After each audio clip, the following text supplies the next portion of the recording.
আসসালামু আলাইকুম এভরিওয়ান। সৎ মায়ের অপবাদ গল্পের ৮ নম্বর পর্ব। আর ভিডিওটা ইউটিউব থেকে দেখলে অবশ্যই চ্যানেলটা সাবস্ক্রাইব করে দিবা।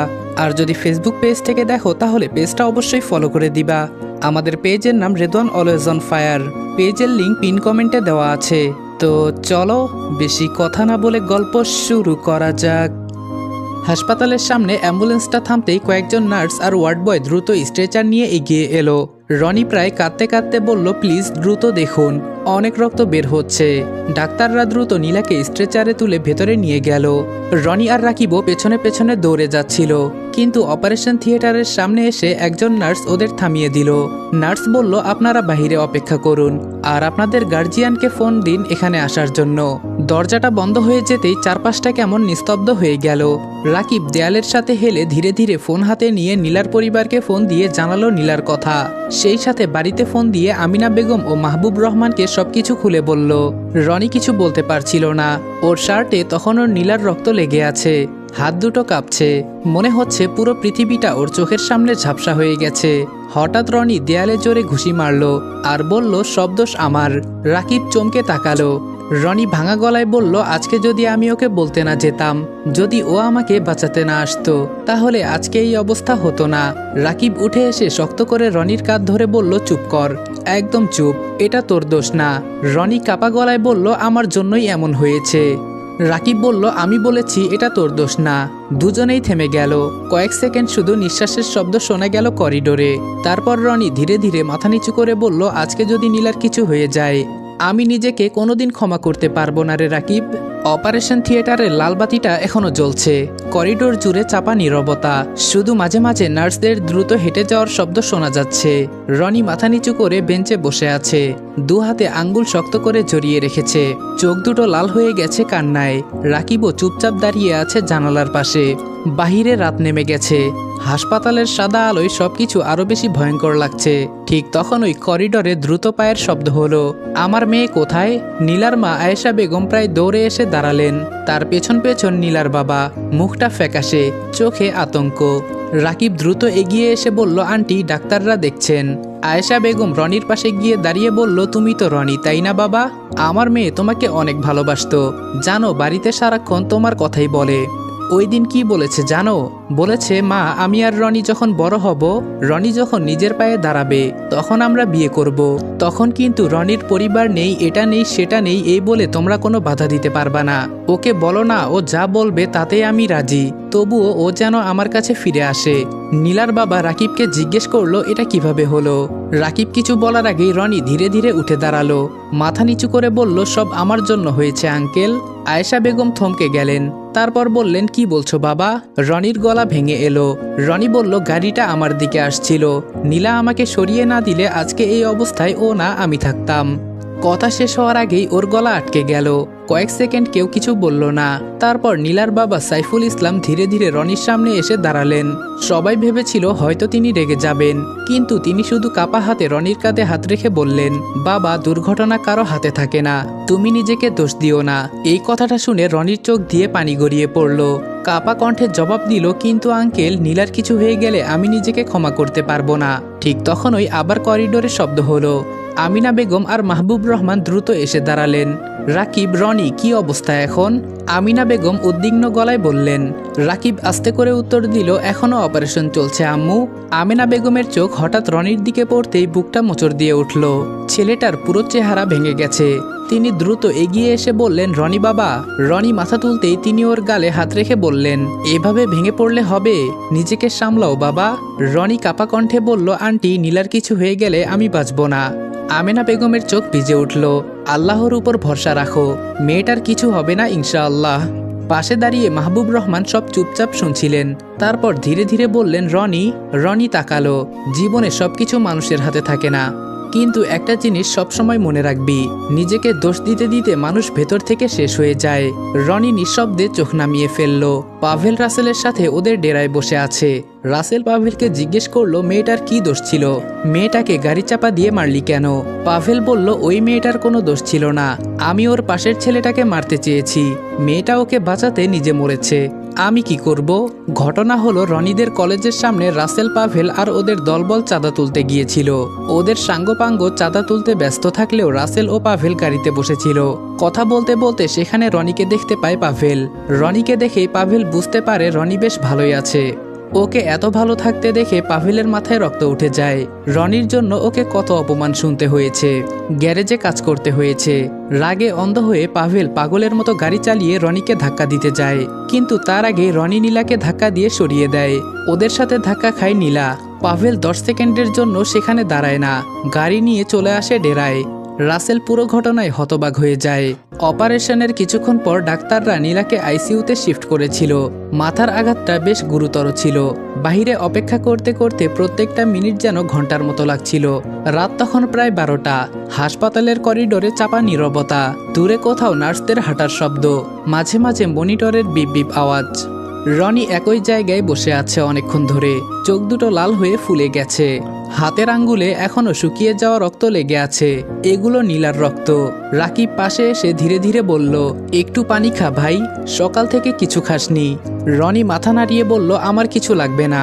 রাকিব দীর্ঘশ্বাস ফেলল। রনি মলিন হেসে নিচের দিকে তাকালো। জানিস রাকিব, আমি সবসময় ভয় পেতাম। রাকিব বলল, কিসের ভয়? রনি জবাব দিল, আমি যাকে আঁকড়ে ধরে বাঁচতে চাই সে আমায় ছেড়ে চলে যায়। দেখ, নীলাও আজকে আমাকে ছেড়ে চলে যাওয়ার পায়তারা করছে। রাকিব চুপ হয়ে গেল। ঠিক তখনই একজন নার্স এসে বলল, পেশেন্টের জ্ঞান ফিরেছে, তবে খুব অল্প সময়ের জন্য। এখানে রনিকে। পেশেন্ট বারবার রনির নাম নিচ্ছে। সাথে সাথে রনি দাঁড়িয়ে গেল, কিন্তু কয়েক সেকেন্ড পর আবার থেমে গেল। কেবিনের ভেতরটা নিস্তব্ধ, শুধু মনিটরের টিপ টিপ শব্দটা শোনা যাচ্ছে। নীলা চোখ বন্ধ করে শুয়ে আছে, মাথায় ব্যান্ডেজ, মুখটা ফ্যাকাশে হয়ে গেছে। রনি ধীরে ধীরে ওর পাশে গিয়ে বসলো। কিছুক্ষণ তাকিয়ে রইল শুধু, তারপর খুব আস্তে করে বলল, নীলা। নীলার চোখের পাতা কেঁপে উঠল। ধীরে ধীরে চোখ খুলে তাকালো ওর দিকে। দুর্বল ঠোঁটে ছোট্ট একটা হাসি ফুটল। রনি শক্ত করে নীলার হাত ধরে বসে আছে, যেন হাত ছেড়ে দিলে মেয়েটা হারিয়ে যাবে। ঠিক তখন ওই নীলা খুব আস্তে করে বলল, রনি। রনির সাথে সাথে ঝুঁকে পড়ল। আমি আছি। কিছু লাগবে তোমার? পানি খাবা? ডাক্তারকে ডাকবো আমি? নীলা খুব ধীরে মাথা নাড়ালো। না, কিছু লাগবে না, তোমার সাথে আমি কথা বলতে চাই। রনির বুকটা কেঁপে উঠল। সে জোর করে হাসার চেষ্টা করে বলল, এসব কথা পরে হবে, আগে তুমি সুস্থ হও, তারপর সারা রাত গল্প করব, ঠিক আছে? নীলা দুর্বল হেসে ফিসফিস করে বলল, আমার মনে হয় সময় বেশি নেই। রনি প্রায় কেঁদে উঠল। রনি কান্না করে দিয়ে বলল, চুপ, এমন কথা আর একবারও বলবে না। নীলা কষ্ট করে হাতটা একটু শক্ত করল। প্লিজ, আজকে আমাকে থামিও না। রনি নিঃশব্দে মাথা নিচু করল, চোখ থেকে টপ টপ করে পানি পড়ছে। নীলা ধীরে ধীরে বলতে লাগলো, জানো, আমি সবসময় ভয় পেতাম তুমি যদি কোনোদিন আমাকে ছেড়ে চলে যাও। রনি কাপা গলায় বলল, আমি কোথাও যাচ্ছি না, আমি এখানেই আছি। নীলা মলিন হেসে বলল, কিন্তু আজকে মনে হচ্ছে আমাকেই যেতে হবে। রনি এবার মাথা নিচু করে কাঁদতে লাগলো। না নীলা, প্লিজ আমাকে একা করে যেও না। নীলার চোখের কোণ ভিজে উঠল। তুমি জানো, আজকে যখন গাড়িটা তোমার দিকে আসছিল আমার একটুও ভয় লাগেনি, শুধু মনে হচ্ছিল তোমার কিছু যেন না হয়। রনি নীলার হাত কপালে ঠেকিয়ে ফুপিয়ে উঠে বলল, কেন করলে এমন? কেন? নীলা বলল, কারণ আমি তোমাকে খুব ভালোবাসি। কথাটা বলে নীলা কিছুক্ষণ চোখ বন্ধ করে রইল। নিঃশ্বাসটা আরো ভারী হয়ে উঠেছে। রনি আতঙ্কিত গলায় ডাক্তার ডাক্তার বলে চিৎকার করে উঠল, কিন্তু নীলা খুব আস্তে করে মাথা নাড়িয়ে বলল, না, আগে আমার কথা শুনো। রনি কান্না আটকে ওর দিকে ঝুঁকল। নীলা ফিসফিস করে বলল, আমার একটা আফসোস ছিল, তুমি কোনোদিন আমাকে ভালোবাসো কিনা সেটা জানতে পারিনি। রনি কাঁদতে কাঁদতে বলল, আমি ভালোবাসি তোমাকে, অনেক ভালোবাসি, তুমি শুধু একবার সুস্থ হয়ে যাও। নীলার ঠোঁটে খুব ছোট্ট একটা হাসি ফুটল। এই কথাটাই শুনতে চেয়েছিলাম। মনিটরের শব্দ হঠাৎ একটু অস্বাভাবিক হয়ে উঠল। রনি এটা দেখে ভয় পেয়ে গেল। নীলা, আমার দিকে তাকাও, প্লিজ চোখ বন্ধ করো না, প্লিজ চোখ বন্ধ করো না পাখি। নীলা শেষবারের মতো কষ্ট করে চোখ খুলল। দৃষ্টিটা স্থির হয়ে রইল শুধু রনির মুখে। তারপর খুব আস্তে করে বলল, ভালোবাসি। শব্দটা মিলিয়ে যেতে হাতের চাপটা ধীরে ধীরে দুর্বল হয়ে গেল। মনিটরে টানা শব্দ ভেসে উঠল।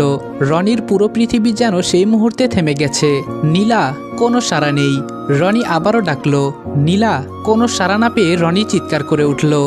রনির চিৎকারে পুরো কেবিন কেঁপে উঠেছে। বাহিরে দাঁড়িয়ে থাকা রাকিব দৌড়ে ভেতরে ঢুকতেই দেখল রনি নীলার নিথর হাত দুটো বুকের সাথে চেপে ধরে ভেঙে পড়েছে। কেবিনের ভেতর তখনও রনির কান্নার শব্দ প্রতিধ্বনি হচ্ছে। ডাক্তার আর নার্সরা দ্রুত ভেতরে ঢুকে পড়ল। একজন নার্স রনিকে সরানোর চেষ্টা করতেই রনি আরও শক্ত করে নীলার হাত আঁকড়ে ধরে বলল, না, ওকে কেউ ছুবেন না।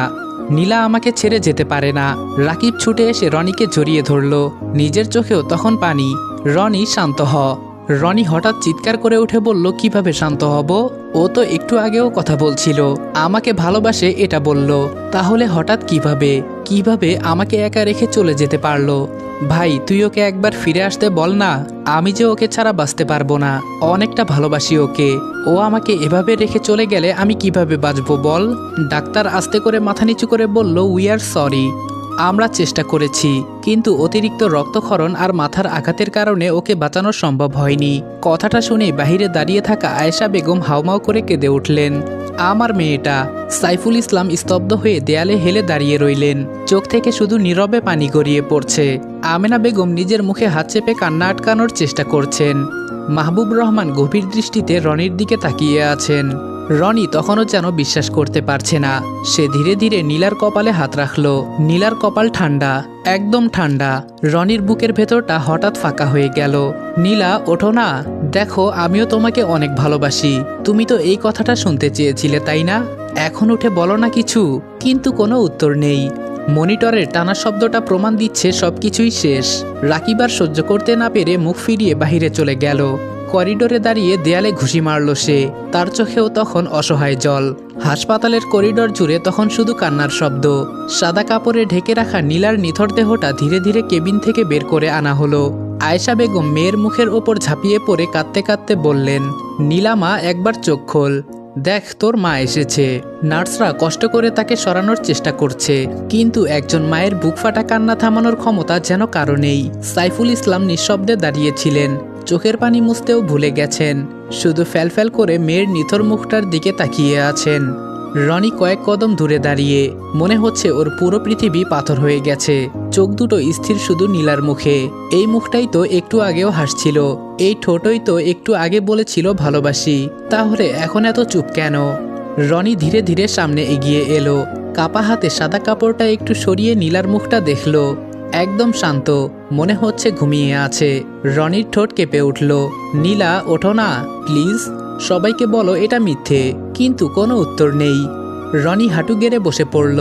তারপর ধীরে ধীরে নীলার ঠান্ডা হাতটা নিজের দুই হাতের মাঝে নিয়ে ফুপিয়ে উঠল। আমি তো আজকেই বলতে চেয়েছিলাম আমি তোমাকে কতটা ভালোবাসি। কেন চলে গেলে আমাকে ছেড়ে? রাকিব পাশে দাঁড়িয়ে চোখ মুছছিল। আজকে প্রথমবার সে বুঝতে পারল কাউকে হারানোর কষ্ট মানুষকে ভেতর থেকে কতটা ভেঙে দিতে পারে। পরদিন সকালে নীলাদের বাড়ির সামনে মানুষের ভিড়। চারপাশে শুধু কান্না আর শোকের ভারী পরিবেশ। সাদা কাফনে মোড়ানো নীলাকে মাঝখানে শুইয়ে রাখা হয়েছে। আয়েশা বেগম বারবার মেয়ের মাথায় হাত বুলিয়ে দিচ্ছেন। এইভাবে কেউ মাকে ছেড়ে যায় রে মা? তুই না বলেছিলি আমাকে কখনো একা করে যাবি না? পাশে বসা কয়েকজন মহিলা তাকে সামলানোর চেষ্টা করছে, কিন্তু তিনি বারবার মেয়ের হাত ধরে কেঁদে উঠছেন। রনি দূরে দাঁড়িয়ে সব দেখছে। তার মনে হচ্ছে এই পৃথিবীতে আর কিছুই অবশিষ্ট নেই। হঠাৎ ওর চোখ পড়ল নীলার মুখের দিকে। কাফনের ভেতরেও মুখটা অদ্ভুত শান্ত, যেন সব কষ্ট থেকে মুক্তি পেয়েছে। রনির বুকটা আবারও মোচড় দিয়ে উঠল। ধীরে ধীরে সামনে গিয়ে বসে পড়ল। কেউ বাধা দিল না। রনি নীলার মুখের দিকে তাকিয়ে বলল, তুমি অনেক বড় একজন স্বার্থপর নীলা। এভাবে সব কষ্টের ভাগ আমাকে দিয়ে নিজে কি সুন্দর পালিয়ে গেলে। চারপাশে দাঁড়িয়ে থাকা মানুষগুলো নিঃশব্দে চোখ মুছছে। রনি নিচু হয়ে নীলার কপালে কাঁপতে কাঁপতে একটা চুমু খেলো। ভালো থেকো নীলা। এই কথাটা শুনে রাকিব মুখ ফিরিয়ে কেঁদে ফেলল। জানাজার সময় পুরো এলাকা নিস্তব্ধ হয়ে গেল। ইমামের দোয়ার শব্দ ভেসে আসছে, আর রনি দাঁড়িয়ে আছে একদম পেছনে। দোয়া পড়তে পড়তে ওর চোখ ঝাপসা হয়ে যাচ্ছে। বারবার শুধু একটা কথাই মাথায় ঘুরছে, নীলা আর নেই। মানুষজন ধীরে ধীরে নীলাকে কবরের দিকে নিয়ে যেতে লাগলো। ঠিক তখনই রনি হঠাৎ সামনে এগিয়ে গেল। কবরের পাশে বসে মুঠো ভর্তি মাটি হাতে নিল। রনির হাত কাঁপছে ভয়ঙ্কর ভাবে। তারপর কাঁদতে কাঁদতে বলল, এই মাটির নিচে আমার পুরো পৃথিবীটাকে রেখে যাচ্ছি। মুঠো ভর্তি মাটিটা ধীরে ধীরে কবরের উপর ছুঁড়ে দিতে রনি আর নিজেকে সামলাতে পারল না। সে হাউমাউ করে কান্না করে উঠল নীলা বলে। চারপাশের মানুষ স্তব্ধ হয়ে গেল। রাকিব দৌড়ে এসে ওকে জড়িয়ে ধরল, কিন্তু রনি শুধু একটা কথাই বারবার বলছে, ও আমাকে বাঁচাতে গিয়ে চলে গেল। আকাশটা তখন মেঘে ঢেকে গেছে। হালকা বাতাসে কবরের পাশের গাছের পাতাগুলো নড়ছে। আর রনির মনে হচ্ছে তার জীবনটাও আজকে নীলার কবরে চাপা পড়ে গেল। আসসালামু আলাইকুম এভরিওয়ান। সৎ মায়ের অপবাদ গল্পের ৮ নাম্বার পর্ব এখানেই শেষ করলাম। আর আজকের ভিডিওটা তোমাদের কাছে কেমন লেগেছে এটা অবশ্যই কমেন্টে জানাবা। যদি আমি নিজের মতামত দিতে যাই তাহলে বলতে হবে আজকের গল্পটা আমার কাছে অনেকটাই ইমোশনাল লেগেছে, কারণ আমি একটা ভয়েস আর্টিস্ট হয় যে কোনো ক্যারেক্টারের ভয়েস দিতে গেলে আমার সেই ক্যারেক্টারের ভিতরে ঢুকতে হয়। তো সেই সুবাদে আমার মনে হয় ওই ক্যারেক্টারের সাথে যা হচ্ছে ওইটা আমার রিয়েল লাইফে আমার নিজের সাথেই ঘটতেছে। আর আজকে ভয়েস ওভারটা করতে গিয়ে আমার অবস্থা একদমই বাজে হয়ে গিয়েছে। কতবার যে নিজের ভেতরে চাপা কষ্ট অনুভব করেছি তা বলার বাহিরে। আর তোমাদের কাছে রিকোয়েস্ট থাকবে আজকের ভিডিওতে কমেন্ট করে জানাবা গল্পের কোন পার্টটা তোমাদের ভালো লেগেছে অথবা খারাপ লেগেছে। তোমাদের মন্তব্যের উপর ভিত্তি করে আমরা পরবর্তী গল্পগুলা অথবা পরবর্তী পার্টগুলা সেভাবে সাজানোর চেষ্টা করব, অথবা আমাদের যদি কোনো ভুল থাকে ওইটাও আমরা আপডেট করার চেষ্টা করব, ওইটা আমরা সমাধান করব। আর যেটা তোমাদের ভালো লাগবে ওইটাকে আরও ইউনিকভাবে সামনে প্রেজেন্ট করার চেষ্টা করব। আর যে অংশটুকু তোমাদের ভালো লাগবে ওইটা পরবর্তী গল্পগুলোতে আরও ইউনিকভাবে তোমাদের সামনে তুলে ধরার চেষ্টা করব। তো আজকের ভিডিওতে ৫,০০০ লাইক এবং ৫০০ কমেন্টের টার্গেট দিলাম। জানি আমি বললেও তোমরা পূরণ করবা না, তারপরেও বললাম যদি ভালো লাগে তাহলে পূরণ করবা, আর ভালো না লাগলে তো কোনো কথাই নেই। তো আজকের মতো বিদায় নিচ্ছি প্রিয়। ভিডিওটা ভালো লাগলে লাইক করে দিও, কিছু আবালদের কেটে দে বলেজ। তোমাদেরকে জানাই আল্লাহ হাফেজ।